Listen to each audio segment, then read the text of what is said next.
I had no plans to move anywhere. I planned to live in Vietnam all my life. So what happened next took me by surprise. I didn't expect my life to change so much.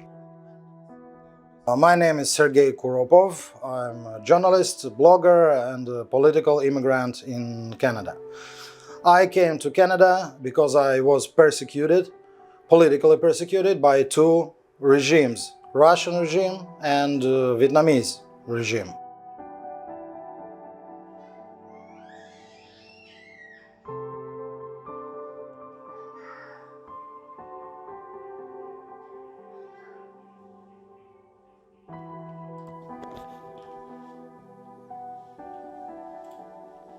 After February 24, the Russian-Ukrainian war became my war.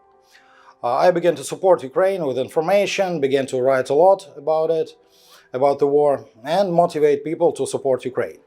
And in June, the consequences came. The Vietnamese policeman, Can Hoa Provincial Migration Police, came to school where I worked. They took me for interrogation. They interrogated me for several hours, and they confiscated my documents.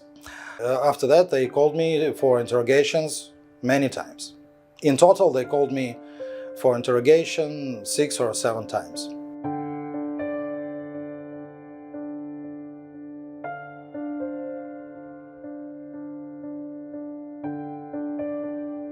They demanded that I stop speaking publicly about the war and accusing Russia of war crimes. They constantly threatened me that they would extradite me to Russia, where I'll be imprisoned. Although there were no legal reasons for my extradition, I lived in Vietnam on absolutely legal grounds. They say that in Vietnam it's forbidden to say anything bad about Russia. I asked them to show the law that forbids talking about Russia. They couldn't show it. After that, I showed the policeman the Constitution of Vietnam, which guarantees freedom of speech, freedom of expression, and freedom of dissemination of information. But the policeman said that the Constitution doesn't work in Vietnam.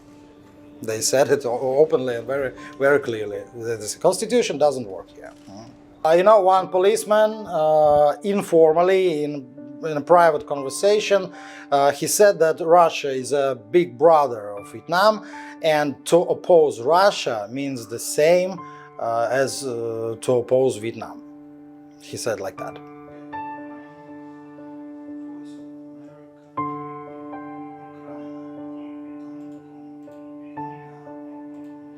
Все эти IT-компании, начиная там, от Инстаграма, заканчивая другими, находятся в Соединенных Штатах Америки. Понятно, их используют как оружие.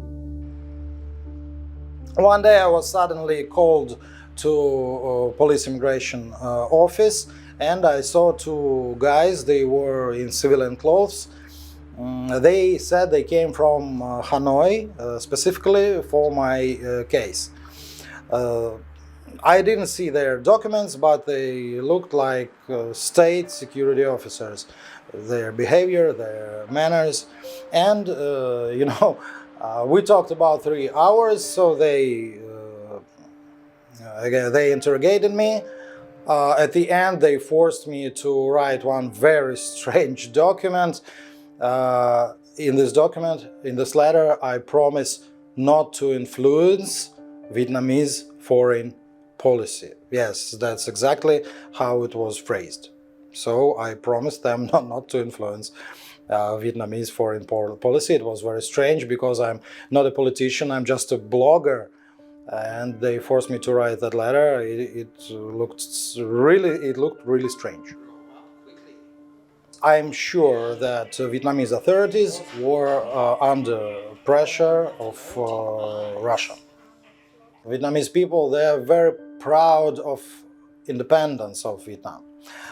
Very often they talk about that Vietnam protected his independence in many wars, but in fact we see that Vietnam is not so independent as they say, because you see, they do what Russian authorities want to do, and it's not good.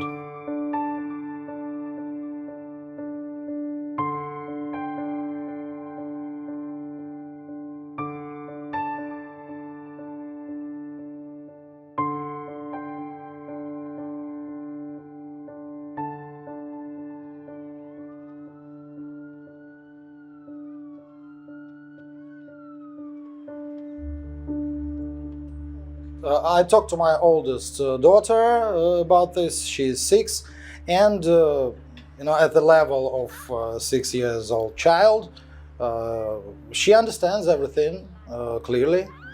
Yes, I told her about the war, about our situation.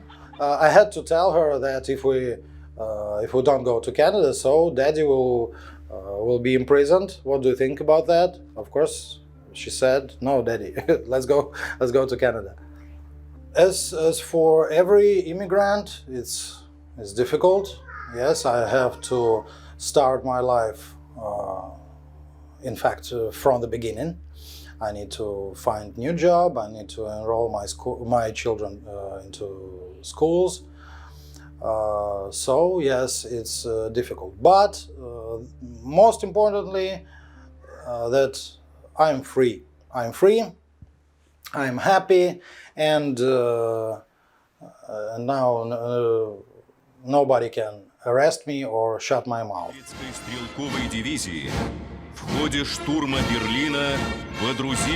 I think on February 24th, Russia committed suicide. Today, being Russian, personally for me, is an endless shame. Shame for the crimes of my country. I would like to tell Russians in Vietnam, in Russia, and all over the world that the fact we're Russians imposes on us much more responsibility for this war, because we are citizens of aggressor country. It was Russia who started the war. And it's Russia that kills Ukrainian people every day and commits war crimes. So we, as Russians, are obliged to resist this, so that later we would not be ashamed in front of our children for inaction.